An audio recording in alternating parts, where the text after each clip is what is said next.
മതവും ആത്മീയ ചിന്തയും സമൂഹത്തിൽ ദുർബലമാവുമ്പോൾ ആ സ്പേസിലേക്ക് കടന്നു വരാൻ ആഗ്രഹിക്കുന്ന സിദ്ധാന്തമാണ് ലിബറലിസം. അതിന് അരാജകവാദവും എന്നുകൂടി നമുക്ക് പറയാവുന്നതാണ്. അതുപോലെ തന്നെ അതേ ആത്മീയതയുടെ അഭാവത്തിൽ വ്യാപിക്കുന്ന മറ്റൊന്നാണ് ലഹരി എന്ന് പറയുന്നത്. ലഹരിയുടെ വ്യാപനവും ഒരർത്ഥത്തിൽ അരാജകത്വവാദത്തിൽ നിന്ന് ഉടലെടുത്തതാണ്. ഇവിടെ അധ്യക്ഷ പ്രസംഗത്തിൽ നിന്നും ഉദ്ഘാടന പ്രഭാഷണത്തിൽ നിന്നും എനിക്ക് തൊട്ട് മുമ്പ് കഴിഞ്ഞുപോയ പ്രസംഗത്തിൽ നിന്നുമെല്ലാം തന്നെ വിഷയത്തിൻ്റെ നാനാവശങ്ങളിലേക്ക് നമ്മുടെ ശ്രദ്ധയും നമ്മുടെ ചിന്തയും കൊണ്ടുപോകുന്ന നിരവധി കാര്യങ്ങൾ നാം കേട്ട് കഴിഞ്ഞു. അലാലഹുൽ ഖൽഖു വൽ അംർ എന്ന് വിശുദ്ധ ഖുർആൻ പറയുന്നുണ്ട്. അറിയുക, അവനാണ് സൃഷ്ടാവ്, അവനാണ് ശാസനാധികാരിയും. ഈ പ്രപഞ്ചവും അതിലെ സകല ചരാചരങ്ങളും, ഞാനടക്കമുള്ള ഈ ശരീരവും നിങ്ങളുമെല്ലാം തന്നെ സൃഷ്ടാവായ ജഗന്നിയന്താവായ നാഥന്റെ സൃഷ്ടികളിൽ ഒന്നാണ്. എവിടെ നിന്നാണ് അരാജകത്വവാദം ഉടലെടുക്കുന്നത് എന്ന് ചോദിച്ചാൽ, ഞാൻ സ്വതന്ത്രനാണ്, ഞാൻ ആരുടെയും സൃഷ്ടിയോ ആരുടെയും അടിമയോ അല്ല എന്നുള്ള ചിന്തയിൽ നിന്നാണ്. പക്ഷേ ഉടമസ്ഥനായ നാഥന്റെ അടിമ, അവന്റെ സൃഷ്ടി മാത്രമാണ്. ഞാനെന്നുള്ള ചിന്ത എന്നിൽ രൂഢമൂലമാവുമ്പോ തീർച്ചയായിട്ടും ഒരു അരാജകവാദിയായിട്ട് മാറാൻ എനിക്ക് സാധിക്കുകയില്ല എന്നുള്ളതാണ്. സത്യത്തിൽ ഇക്കാണുന്ന ശരീരത്തിൽ എന്റേതായിട്ട് എന്താണുള്ളത്? എന്റെ താടി രോമങ്ങൾ അല്പാൽപ്പം നിറച്ചു പോകുന്നതായി, അത് മുഴുവനിലേക്കും നിറച്ചുകൊണ്ടിരിക്കുന്നതായി നിങ്ങൾ ശ്രദ്ധിക്കുന്നു. ഈ ശരീരം എന്റേതായിരുന്നുവെങ്കിൽ ഈ താടി രോമങ്ങൾ ഇപ്രകാരം നിറച്ചു പോകുമായിരുന്നോ? എന്റെ ശരീരവും അതുപോലെ തന്നെ എന്റെ തലമുടി നരക്കുന്നതും ശരീരം ശുഷ്കിക്കുന്നതുമെല്ലാം ഒരു പ്രായമാവുമ്പോ എന്റേതു മാത്രമല്ല നിങ്ങളുടേതുമെല്ലാം അങ്ങനെ ശുഷ്കിച്ചും നരച്ചും കൊണ്ടിരിക്കുന്നു. പക്ഷെ നമ്മൾ ആഗ്രഹിക്കുന്നില്ലല്ലോ നമ്മുടെ താടിരോമം, തലമുടി അത് നരക്കണമെന്നും നമ്മുടെ ശരീരം ശുഷ്കിക്കണമെന്നും. ഒരു നിശ്ചിത ഘട്ടമായാൽ നമ്മുടെ ശരീരത്തിന് അസുഖം വരുന്നു, രോഗങ്ങൾ വരുന്നു, അത് വാർദ്ധക്യത്തിലേക്ക് നീങ്ങുന്നു. അവിടെയും അതിന് വാർദ്ധക്യ സഹജമായ രോഗങ്ങൾ വരണമെന്ന് നമ്മൾ ആഗ്രഹിക്കുന്നില്ല. നമ്മൾ ആഗ്രഹിക്കാതെ ശരീരത്തിന് രോഗം ബാധിക്കുന്നു, ശുഷ്കിക്കുന്നു, അതുപോലെ തലമുടികളും താടിരോമങ്ങളും നിരക്കുന്നു. നമ്മൾ നനച്ചിരിക്കാത്ത ഘട്ടത്തിൽ മരണം നമ്മെ മാടി വിളിക്കുന്നു. നമ്മൾ മരിക്കണമെന്നും ആഗ്രഹിക്കുന്നില്ല. ഒന്നും എൻ്റെ ആഗ്രഹപ്രകാരമല്ല നടന്നിട്ടുള്ളത്. എല്ലാം നടന്നിട്ടുള്ള ജഗന്നിയന്താവായ നാഥന്റെ തീരുമാനപ്രകാരമാണ്. എങ്കിൽ ആ നാഥന്റെ തീരുമാനങ്ങൾ തന്നെയാണ്, അവന്റെ നിയമങ്ങൾ തന്നെയാണ് എൻ്റെ ജീവിതത്തിൽ എപ്പോഴും നടപ്പിലാക്കേണ്ടത്.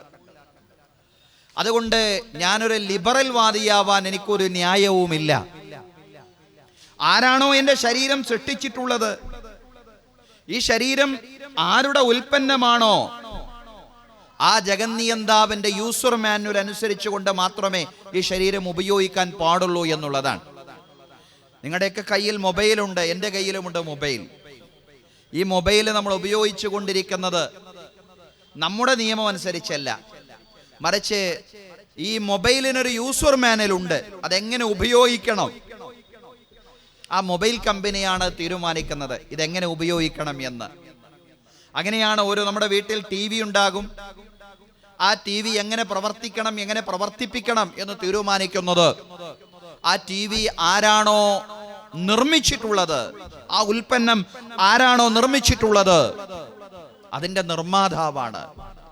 മനുഷ്യ ശരീരത്തിന് മാത്രം വ്യത്യസ്തമായിട്ടുള്ള ഒരു നിയമമില്ല എന്ന് നമ്മൾ മനസ്സിലാക്കണം.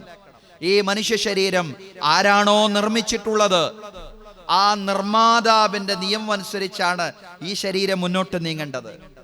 അതാണ് മതവാദിയുടെ അതല്ലെങ്കിൽ ആത്മീയതയുടെ കൃത്യമായിട്ടുള്ള നിലപാടെന്ന് പറയുന്നത്. ആ നിലപാടിൽ നിൽക്കാതെ പോകുമ്പോഴാണ് ചിലപ്പോൾ ഭാഗികമായിട്ടുള്ള വിശ്വാസം, മതവിശ്വാസമെന്നോ ആത്മീയതയെന്നോ പറയാവുന്ന ചില കാര്യങ്ങളൊക്കെ അയാൾ ഉൾക്കൊണ്ടിട്ടുണ്ടാവും. പക്ഷെ ഈ കാഴ്ചപ്പാട്, ഈ ശരീരം എന്റേതല്ല, പിന്നെ ആ ശരീരം ആരുടേതാണോ, അതിന്റെ ഉടമസ്ഥതയും അതിന്റെ സൃഷ്ടിപ്പും ആരാണോ കൈവശപ്പെടുത്തിയിട്ടുള്ളത്, ആ സൃഷ്ടാവിന്റെയും ഉടമസ്ഥന്റെയും നിർദ്ദേശപ്രകാരമാണ് ഈ ശരീരം മുന്നോട്ട് നീങ്ങേണ്ടത് എന്നുള്ള ആ ഒരു ആശയമുണ്ടല്ലോ, ആ ആശയമാണ് യഥാർത്ഥത്തിൽ ആത്മീയത എന്ന് പറയുന്നത്. ആ ആത്മീയത ദുർബലമാവുന്നിടത്തേക്കാണ് ലിബറലിസം കടന്നു വരാൻ ആഗ്രഹിക്കുന്നത്. ആ ലിബറലിസം ജീവിതത്തിലെ എല്ലാ മേഖലകളെയും കൈവച്ചു. അരാജകത്വവാദം ജീവിതത്തിലെ ഉദാരവാദം എന്ന് വേറൊരു വിശദീകരണം അതല്ലെങ്കിൽ അർത്ഥം ഈ ലിബറലിസത്തിന് നമുക്ക് നൽകാം. മനുഷ്യൻ ഉദാരനാണ്, അവൻ സ്വതന്ത്രനാണ്, സർവതന്ത്ര സ്വതന്ത്രനാണ് എന്നുള്ള ചിന്ത അത് ജീവിതത്തിലെ എല്ലാ മേഖലയെയും ബാധിച്ചു, എല്ലാ മേഖലയും നശിപ്പിച്ചുകൊണ്ടിരിക്കുന്നു. നേരത്തെ പ്രഭാഷണത്തിൽ ലഹരിയെ സംബന്ധിച്ച് പറഞ്ഞുകൊണ്ടാണ് അവസാനിപ്പിച്ചത്. ലഹരിയുടെ നീരാളി പിടുത്തത്തിലേക്ക് നമ്മുടെ സമൂഹം അകപ്പെടുക മാത്രമല്ല, ലഹരി നമ്മുടെ സമൂഹത്തെ വിഴുങ്ങിക്കൊണ്ടിരിക്കുന്ന വല്ലാത്തൊരു അപകടകരമായിട്ടുള്ള അവസ്ഥയിലൂടെ നമ്മൾ മുന്നോട്ട് പോവുകയാണ്. ഇന്ന് ഈ പരിപാടി ഇവിടെ നടക്കുമ്പോൾ ഈ മൈതാനിയുടെ അവസ്ഥ അറിഞ്ഞുകൂടാ. പക്ഷെ ഇതുപോലൊരു പരിപാടിയൊന്നും നടക്കാത്ത അവസ്ഥയിൽ ഈ മൈതാനിയിൽ തന്നെ വന്നു കഴിഞ്ഞാൽ നിങ്ങൾക്ക് ലഹരിയുടെ പ്രത്യാഘാതം കാണാൻ സാധിക്കും എന്നുള്ളതാണ്. അതുപോലെ ലഹരി നമ്മുടെ മുക്കിലും മൂലയിലും കവലകളിലും അങ്ങാടികളിലുമെല്ലാം വ്യാപിച്ചുകൊണ്ടിരിക്കുന്ന പുതിയ കാലത്ത് ഗവൺമെന്റുകളും യുവജന സംഘടനകളും പ്രതിപക്ഷ രാഷ്ട്രീയ പ്രസ്ഥാനങ്ങളുമെല്ലാം ഒരുപോലെ ഒന്നിച്ചു ചേർന്നുകൊണ്ട് ലഹരിക്കെതിരെ ശക്തമായിട്ടുള്ള ക്യാമ്പയിനുകൾ നടത്തിക്കൊണ്ടിരിക്കുന്ന കാലമാണ് പുതിയ കാലം എന്ന് പറയുന്നത്. അങ്ങനെ ക്യാമ്പയിനുകൾ നടത്തുമ്പോഴും അതിലുള്ളൊരു വൈരുദ്ധ്യം കൂടി നമ്മൾ അറിയണം. ഒരു വശത്ത് മദ്യം നന്നായിട്ട് വ്യാപിപ്പിക്കുന്നു. ഗവൺമെന്റുകളുടെ സർക്കാരിന്റെ നേതൃത്വത്തിൽ തന്നെ മദ്യവ്യാപനത്തിനുള്ള എല്ലാ ശ്രമങ്ങളും നടത്തുന്നു. ചോദിച്ചാൽ പറയും, ഈ മദ്യമില്ലെങ്കിൽ എങ്ങനെയാണ് സാമ്പത്തികമായി നമ്മുടെ നാട് മുന്നോട്ട് പോവുക, പിന്നെന്താണ് നമ്മുടെ നാടിന് വരുമാനം എന്നാണ് പറയുക. അതേസമയം തന്നെ ലഹരിക്കെതിരെ ശക്തമായ ക്യാമ്പയിനുകൾ അതേ ഗവൺമെന്റ് തന്നെ നടത്തിക്കൊണ്ടിരിക്കുന്ന ഒരു വിരോധാഭാസം കൂടി നമ്മുടേതടക്കമുള്ള സംസ്ഥാനങ്ങളിൽ ഉണ്ട് എന്നതും എന്നെക്കാൾ കൂടുതൽ നിങ്ങൾ ശ്രദ്ധിക്കുന്നുണ്ടാവുമെന്നാണ് ഞാൻ മനസ്സിലാക്കുന്നത്.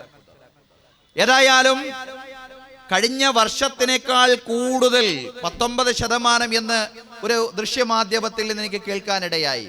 ഈ വർഷം ക്രിസ്മസിനോടനുബന്ധിച്ച് മദ്യം വിറ്റഴിച്ചു നമ്മുടെ ഭരണകൂടം, നമ്മുടെ സർക്കാർ, അതുമായി ബന്ധപ്പെട്ട വകുപ്പ്. ആ കൃത്യമായ കണക്ക് പറയാൻ, ഓരോ വർഷം മുന്നോട്ട് പോകും തോറും മദ്യവ്യാപനത്തിന്റെ മദ്യവിൽപ്പനയുടെ തോത് വർദ്ധിക്കുകയാണ്. അത് കൃത്യമായി അഭിമാനപൂർവ്വം പുറത്തുവിടുന്നു. ഇത്രയും മദ്യം വിറ്റഴിച്ചു നമ്മുടെ ഡിപ്പോകളിൽ എന്ന് പറഞ്ഞുകൊണ്ട്. അതേ ഭരണകൂടം തന്നെ ലഹരിക്കെതിരെ എന്ന് പറഞ്ഞ് ക്യാമ്പയിനുമായിട്ട് രംഗത്ത് വരികയും ചെയ്യുന്നു. ഈ വൈരുദ്ധ്യം നിലനിൽക്കുന്നത് കൊണ്ട് കൂടിയാണ് നമുക്ക് സമൂഹത്തെ ലഹരി മുക്തമാക്കാൻ സാധിക്കാത്തത്. ലഹരി എന്ന് പറഞ്ഞാൽ MDMA അതുപോലുള്ള രാസവസ്തുക്കൾ ലഹരിയാണ്. പക്ഷെ അത് മാത്രമല്ല, എല്ലാം ലഹരിയാണ്. കുല്ലു മുസ്കിരിൻ ഹറാം, ഇതാണ് ഇസ്ലാമിന്റെ നിലപാട്. ലഹരി ഉണ്ടാക്കുന്നത്, മനുഷ്യന്റെ ബുദ്ധിക്ക് തകരാറുണ്ടാക്കുന്ന എല്ലാ വസ്തുക്കളും ലഹരിയാണ്. ഫഖലീലുഹു ഔ കസീറുഹു ഹറാം, അതിൽ കുറഞ്ഞതും അതിൽ കൂടിയതും ലഹരിയാണ്. ഈ ലഹരി യഥാർത്ഥത്തിൽ സമൂഹത്തിൽ എങ്ങനെ വ്യാപകമായി എന്ന് ചോദിച്ചാൽ ആ ചോദ്യത്തിന്റെ മറുപടിയും ലിബറലിസമാണ്, അരാജകത്വവാദമാണ്, ഉദാരവാദമാണ്. എന്റെ ശരീരം അതെങ്ങനെ വിനിയോഗിക്കണമെന്ന് ഞാനാണ് തീരുമാനിക്കുക എന്ന് പറയുകയാണ്. അതുകൊണ്ട് പലയിടത്തും ക്യാമ്പയിനുകൾ ശക്തമായിട്ട് നടക്കുന്നുണ്ടെങ്കിലും ആ ക്യാമ്പയിനുകൾ ഹൃദയത്തിലേക്ക് ഇറങ്ങുന്നില്ല എന്നുള്ളതാണ്. അതുകൊണ്ട് പ്രചോദിപ്പിക്കാൻ ആത്മീയത വേണം. അവിടെയാണ് ISM പോലുള്ള പ്രസ്ഥാനങ്ങൾക്ക് അഭിമാനപൂർവം പറയാൻ സാധിക്കുക, ലഹരിക്കെതിരെ ഈ കൂട്ടായ്മ ഒരു ക്യാമ്പയിൻ നടത്തുന്നുണ്ടെങ്കിൽ കൃത്യമായ ആത്മീയതയുടെ അടിത്തറയിലായതുകൊണ്ട് അത് ക്രിയാത്മകമാവുമെന്ന കാര്യത്തിൽ ഒരു സംശയവുമില്ല. ആത്മീയതയുടെ അടിത്തറയിലെ ലഹരിക്കെതിരെയുള്ള ക്യാമ്പയിൻ ശക്തിപ്പെടുത്താൻ സാധിക്കൂ. ഭൗതികവാദികളെ സംബന്ധിച്ചിടത്തോളം പരിമിതികളുണ്ട്. 1930കളിൽ അമേരിക്കൻ ഐക്യനാടുകളിൽ ലഹരിക്കെതിരെയുള്ള ശക്തമായ ക്യാമ്പയിൻ നടത്തി. ഷെയ്ഖ് യൂസുഫ് അൽ ഖർലാവി അദ്ദേഹത്തിന്റെ വിശ്വാസവും ജീവിതവും എന്ന ആ കൃതിയിൽ ആ വിഷയം പറയുന്നുണ്ട്. ലഹരിക്കെതിരെ ശക്തമായിട്ടുള്ള ക്യാമ്പയിൻ നടത്തുകയാണ്. 1930കളിലാണ് അമേരിക്കൻ ഐക്യനാടുകളിൽ ആ ക്യാമ്പയിൻ. മദ്യോപയോഗത്തിനെതിരെ എല്ലാവിധ മാധ്യമങ്ങളും ഉപയോഗപ്പെടുത്തിക്കൊണ്ട് ദൃശ്യശ്രാവ്യ മാധ്യമങ്ങളിലൂടെ ക്യാമ്പയിൻ ശക്തിപ്പെടുത്തുകയാണ്. അന്നത്തെ മാധ്യമങ്ങൾ ഉപയോഗിച്ചുകൊണ്ട് അനധികൃതമായിട്ട് മദ്യം ഉപയോഗിച്ച 300-ൽ പരം വരുന്ന ആളുകളെ തടവിലാക്കി എന്ന് പറയുന്നു. ഗവൺമെന്റിന്റെ കർക്കശമായ നിയമം തന്നെ മദ്യത്തിനെതിരെ നടപ്പിലാക്കി. അവസാനം എന്താണ് സംഭവിച്ചത്? ജനാധിപത്യത്തിന്റെ ഈറ്റില്ലമെന്നറിയപ്പെടുന്ന അമേരിക്കയിൽ ഭരണകൂടം മദ്യപാനികളുടെ മുമ്പിൽ മുട്ടുമടക്കി എന്നുള്ളതാണ്. കാരണം ഒരു ഉദാര സമൂഹത്തിൽ നടപ്പിലാക്കാൻ സാധിക്കുന്നതല്ല. പരിധിയുണ്ട്, ഒട്ടും നടപ്പിലാക്കാൻ കഴിയില്ല എന്നല്ല, പരിമിതികൾ ധാരാളമുണ്ട്.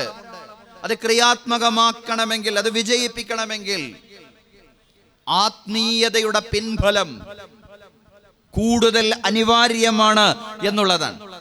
അതിന് പ്രവാചകൻ സല്ലല്ലാഹു അലൈഹി വസല്ലമയുടെ കാലഘട്ടത്തിലെ ചരിത്രം തന്നെയാണ് ഏറ്റവും വലിയ തെളിവെന്ന് പറയുന്നത്. പ്രവാചകൻ സല്ലല്ലാഹു അലൈഹി വസല്ലമയുടെ കാലഘട്ടത്തിലെ ചരിത്രം നമുക്കറിയാം. ഞാൻ മരിച്ചാൽ എന്നെ മുന്തിരിവള്ളിയുടെ ചുവട്ടിൽ മറമാടണം എന്ന് മരണപത്രം എഴുതിക്കൊണ്ട് വസിയത്ത് എഴുതി മരണപ്പെട്ടിരുന്ന അറബികൾ ആദ്യഘട്ടത്തിൽ തന്നെ ഇസ്ലാം സ്വീകരിച്ച ഉടനെ തന്നെ മദ്യം ഒഴിവാക്കാൻ അവരോട് പറഞ്ഞില്ല. അത് ക്രമാനുസൃതമായിട്ട് ആ സമൂഹത്തെ പരിവർത്തിപ്പിക്കുകയായിരുന്നു. പക്ഷേ ആ സംസ്കരണം അതിന്റെ ലക്ഷ്യത്തിലെത്തി എന്നുള്ളതാണ് ചരിത്രം വായിക്കുമ്പോൾ നമുക്ക് മനസ്സിലാക്കാൻ കഴിയുക. ഞാൻ മരിച്ചാൽ എന്നെ മുന്തിരിവള്ളിയുടെ ചുവട്ടിൽ മറമാടണമെന്ന് മരണപത്രം എഴുതിക്കൊണ്ട് മരണപ്പെട്ടിരുന്ന അറബികൾ, കുടിച്ച് രമിച്ച് ജീവിച്ചിരുന്ന അറബികൾ, ഒരു നിശ്ചിത ഘട്ടമായപ്പോൾ വിശുദ്ധ ഖുർആന്റെ ആഹ്വാനമുണ്ടായി. ഇന്നമൽ ഖംറു വൽ മൈസിറു വൽ അൻസാബു വൽ അസ്ലാമു റിജ്സും മിൻ അമലിശ് ശൈത്താൻ ഫജ്തനിബൂഹു ലഅല്ലകും തുഫ്ലിഹൂൻ. വിശ്വാസികളെ, നിശ്ചയം മദ്യപാനവും ചൂതാട്ടവും പ്രശ്നം വെക്കലും വിഗ്രഹങ്ങളുമെല്ലാം പിശാചിന്റെ മാലിന്യങ്ങളിൽപ്പെട്ടതാണ്. അതുകൊണ്ട് നിങ്ങൾക്ക് പരലോകത്ത് വിജയിക്കണമെങ്കിൽ നിങ്ങൾ ഈ മദ്യം വർജിച്ചേ പറ്റൂ. നിങ്ങൾ ഈ മദ്യപാനവും ചൂതാട്ടവും ഒഴിവാക്കിയേ പറ്റൂ. സദ്യകളിലിരുന്ന് മദ്യം വിളമ്പിയിരുന്ന അറബികൾ ഈ ആഹ്വാനം കേട്ടപ്പോൾ നിങ്ങൾക്ക് ഐഹിക പാരത്രിക വിജയം വേണമെങ്കിൽ നിങ്ങൾ ഇത് ഒഴിവാക്കിയേ പറ്റൂ എന്ന ആഹ്വാനം കേട്ടപ്പോൾ ഇൻതഹൈനാ, ഞങ്ങൾ വിരമിച്ചിരിക്കുന്നു എന്ന് പ്രഖ്യാപിക്കുകയാണ്. മദ്യത്തിന്റെ ഒരു ആറ് തന്നെ മദീനയിൽ ഒഴുകി എന്ന് പറയുന്നുണ്ട്. മദ്യം ഒഴുകി എന്ന് നമ്മുടെ നാട്ടിൽ പറയുമ്പോ ധാരാളം ബീവറേജുകൾ തുറന്നു, അതിലൊക്കെ ധാരാളം ആളുകൾ വന്നുകൊണ്ട് മദ്യം വാങ്ങിപ്പോയി, അത് കുടിച്ച് രമിച്ചു എന്നാണ് അതിന് അർത്ഥമാക്കാറുള്ളത്. പക്ഷെ അറേബ്യയിൽ അന്ന് മദ്യത്തിന്റെ പുഴ ഒഴുകിയത് ഉപേക്ഷിക്കപ്പെട്ട മദ്യമാണ്. ഞങ്ങൾ വിരമിച്ചു, ഞങ്ങൾക്കിത് വേണ്ടെന്ന് പറഞ്ഞുകൊണ്ട് മദ്യക്കുപ്പികൾ അവർ തെരുവിലേക്ക് എടുത്ത് വലിച്ചെറിഞ്ഞു. അവര് വേസ്റ്റ് കൊട്ടയിലേക്ക് മദ്യക്കുപ്പികൾ ഉപേക്ഷിച്ചു. അങ്ങനെയാണ് ആ ജനത ആത്മീയതയുടെ അടിത്തറയിൽ സംസ്കരിക്കപ്പെട്ടത് എന്ന് നമ്മൾ മനസ്സിലാക്കണം.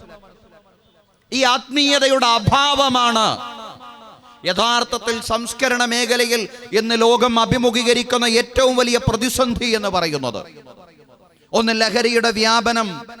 രണ്ട്, നേരത്തെ പ്രഭാഷണത്തിൽ സൂചിപ്പിച്ചതുപോലെ വൈവാഹിക മേഖലയിലേക്ക് ആളുകൾ മുന്നോട്ട് വരാതെ ലിവിങ് ടുഗദർ എന്ന് പറയുന്ന ആശയം ഒരു നിശ്ചിത കാലത്തേക്ക് ആൺകുട്ടികളും പെൺകുട്ടികളും അതല്ലെങ്കിൽ സ്ത്രീകളും പുരുഷന്മാരും ഒരു വിവാഹ കരാറിലോ ഉടമ്പടിയിലോ ഏർപ്പെടാതെ ഒരു കുടുംബ ജീവിതത്തിലേക്കും പ്രവേശിക്കാതെ ജീവിക്കുകയും പിന്നീട് പരസ്പരം യാതൊരു കടപ്പാടുകളും ബാധ്യതകളും ഇല്ലാതെ ഈ ജീവിതം അവസാനിപ്പിക്കുകയും ചെയ്യുക. പാറി നടക്കും പറവകളൊന്നും വേളി കഴിക്കാറില്ല എന്ന് നേരത്തെ അദ്ദേഹത്തിന്റെ പ്രഭാഷണത്തിൽ അദ്ദേഹം പാടിയില്ലേ? ആ ഒരു രീതിയിൽ വിവാഹ ജീവിതം വേണ്ട. ഇതിലൊക്കെ മതകീയം എന്ന് പറയുന്ന, അതല്ലെങ്കിൽ മതപരമായ കുടുംബങ്ങൾ എന്ന് പറയുന്ന ചില കുട്ടികൾ, ആ കുടുംബങ്ങളിലെ കുട്ടികൾ പോലും അത്തരം ലിബറൽ ചിന്തകളിലേക്ക് ഭാഗികമായിട്ടെങ്കിലും ആകൃഷ്ടരാവുന്ന അവസ്ഥ. പെൺകുട്ടികൾക്ക് വൈവാഹിക ജീവിതത്തോട് താല്പര്യമില്ല. പെൺകുട്ടികൾക്കെന്ന് മാത്രം പറഞ്ഞുകൂടാ, ചില ആൺകുട്ടികൾക്കും താല്പര്യമില്ലാത്ത അവസ്ഥയുണ്ടാകുന്നുണ്ട്. അതൊക്കെ യഥാർത്ഥത്തിൽ ലിബറലിസത്തിന്റെ, അതല്ലെങ്കിൽ ഈ അരാജക വാദത്തിന്റെ സ്വാധീനമാണ് എന്ന് തിരിച്ചറിയാനോ. യഥാർത്ഥത്തിൽ ഈ കുടുംബജീവിതം, അവിടെ ചില പ്രയാസങ്ങൾ, സന്തോഷങ്ങൾ, ഇതെല്ലാം ചേർന്നതാണ് മനുഷ്യന്റെ ജീവിതം എന്ന് പറയുന്നത്. അന്നിക്കാഹു മിൻ സുന്നത്തി ഫമൻ റഗിബ അൻ സുന്നത്തി ഫലൈസ മിന്നി. വിവാഹം എന്ന് പറയുന്നത് എന്റെ ചര്യയിൽപ്പെട്ടതാണ്. പ്രവാചകൻ സല്ലല്ലാഹു അലൈഹി വസല്ലം പറഞ്ഞു, വിവാഹമെന്ന് പറയുന്നത് എന്റെ ചര്യയിൽപ്പെട്ടതാണ്. ആരെങ്കിലും എന്റെ ചര്യയിൽ നിന്ന് അകന്നു നിന്നാൽ അയാൾ എന്നിൽപ്പെട്ടവനല്ലെന്ന് പ്രവാചകൻ സല്ലല്ലാഹു അലൈഹി വസല്ലം പറയുന്നുണ്ട്.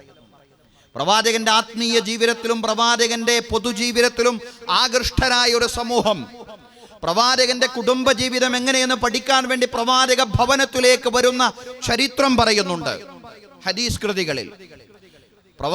സാധാരണഗതിയിൽ അങ്ങാടിയിലും അതുപോലെ തന്നെ ആത്മീയ മേഖലയിലുമൊക്കെ ഉയർന്ന നിലവാരം കാഴ്ചവെക്കുന്ന, ഉയർന്ന വ്യക്തിത്വം കാഴ്ചവെക്കുന്ന പലരും കുടുംബജീവിതത്തിൽ പൂജ്യമായി മാറാറുണ്ട്. അങ്ങനെയുള്ള ഒരാളാണോ പ്രവാചകൻ എന്നതാണ് അവരുടെ സംശയം. അതുകൊണ്ട് പ്രവാചകന്റെ കുടുംബജീവിതം അവർക്കൊന്ന് പഠിക്കണം.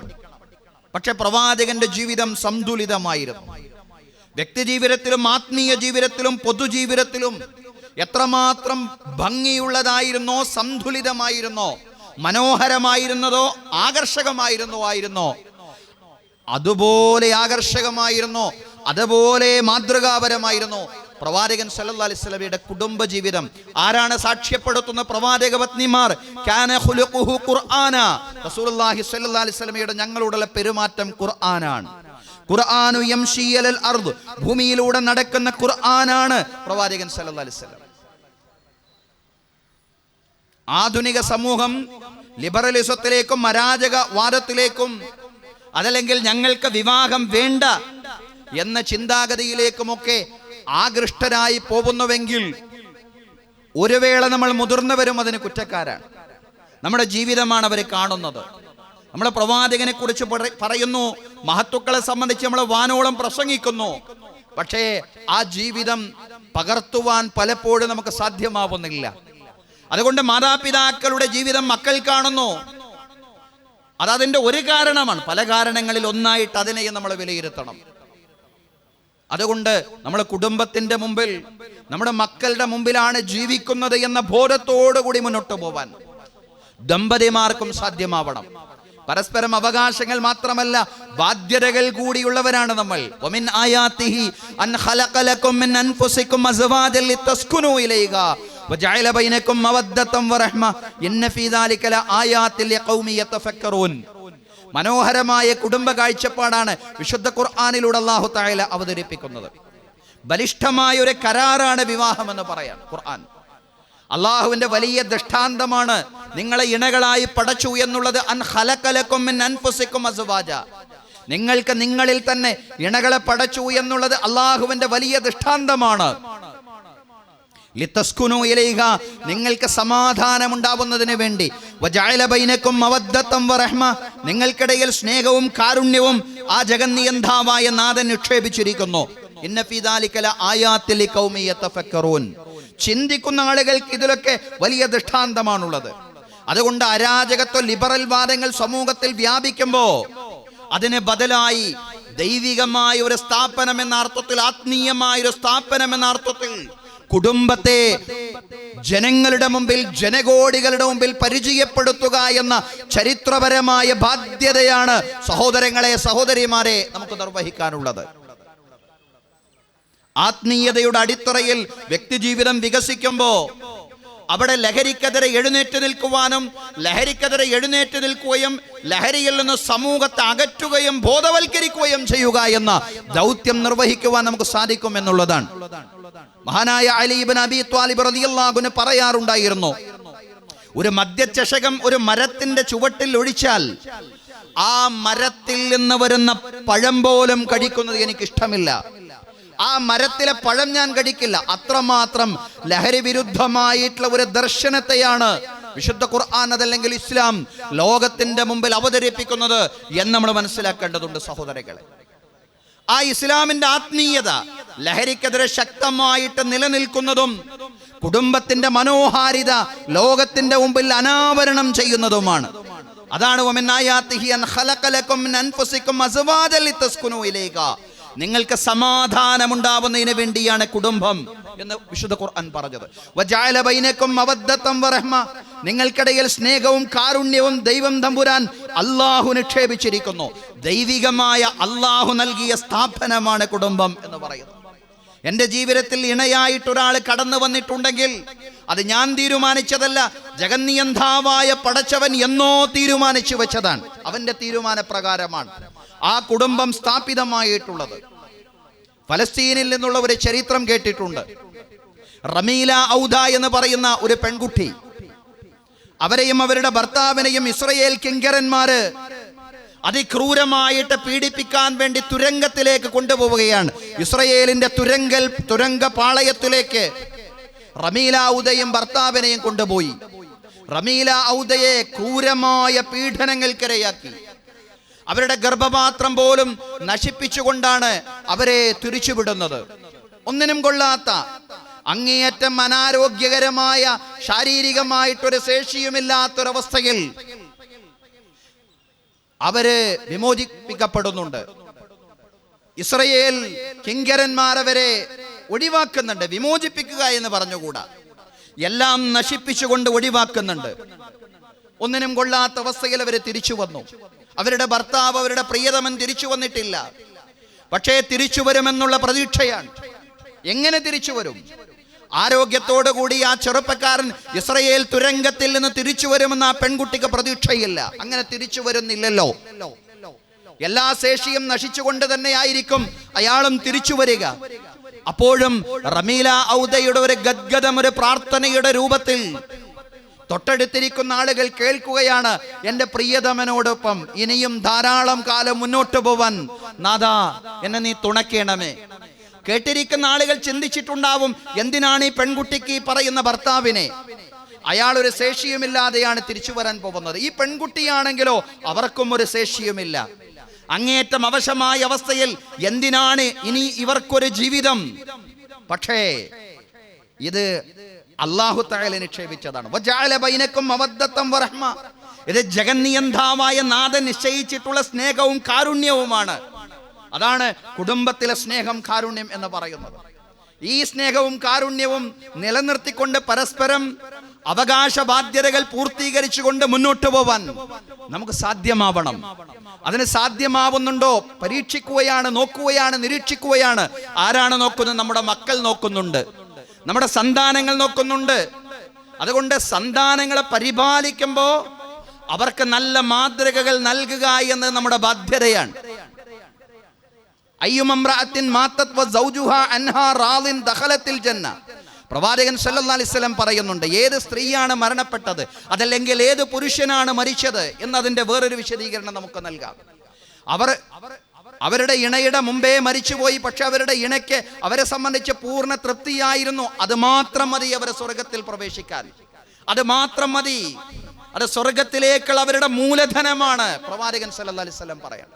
സഹോദരങ്ങളെ, അതുകൊണ്ട് ജീവിതത്തിലെ, കുടുംബ ജീവിതത്തിൽ വിശേഷിച്ചും ചെറിയ പ്രയാസങ്ങളൊക്കെ ഉണ്ടാവും.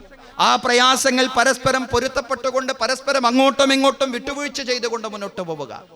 ക്ഷമയും സഹനവും ഏറ്റവും അധികം പ്രകടമാവേണ്ടുന്ന ഒരു മേഖലയാണ് കുടുംബജീവിതം എന്ന് പറയുന്നത്. ലാ യഫറഖു മുഅ്മിനുൻ മുഅ്മിനതൻ ഇൻ കരിഹ മിൻഹാ ഖുലുഖൻ റളിയ മിൻഹാ ഖുലുഖൻ ആഖർ. പ്രവാചകൻ സല്ലല്ലാഹു അലൈഹി വസല്ലം പറഞ്ഞ മറ്റൊരു വചനമാണ്, ഒരു സ്ത്രീയും ഒരു പുരുഷനോടും പിണങ്ങരുത്. കഴിവിന്റെ പരമാവധി പിണങ്ങാതെ മുന്നോട്ട് പോകാൻ ശ്രമിക്കണം.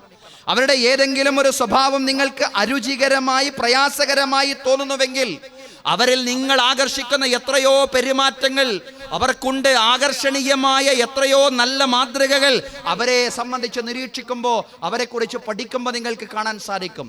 ഒരു വേള അവരെ നിങ്ങളുടെ ജീവിതത്തിലേക്ക് നിങ്ങൾ തെരഞ്ഞെടുക്കാൻ പോലും കാരണം അവരുടെ ആ സൽപെരുമാറ്റമായിരിക്കും.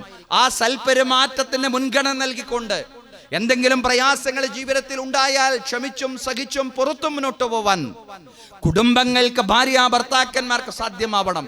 അങ്ങനെയുള്ള മാതൃകകൾ, അങ്ങനെയുള്ള ഭാര്യ ഭർത്താക്കന്മാർ അവരുടെ മക്കൾക്ക് നല്ല മാതൃകകളാണ് നൽകിക്കൊണ്ടിരിക്കുന്നത്.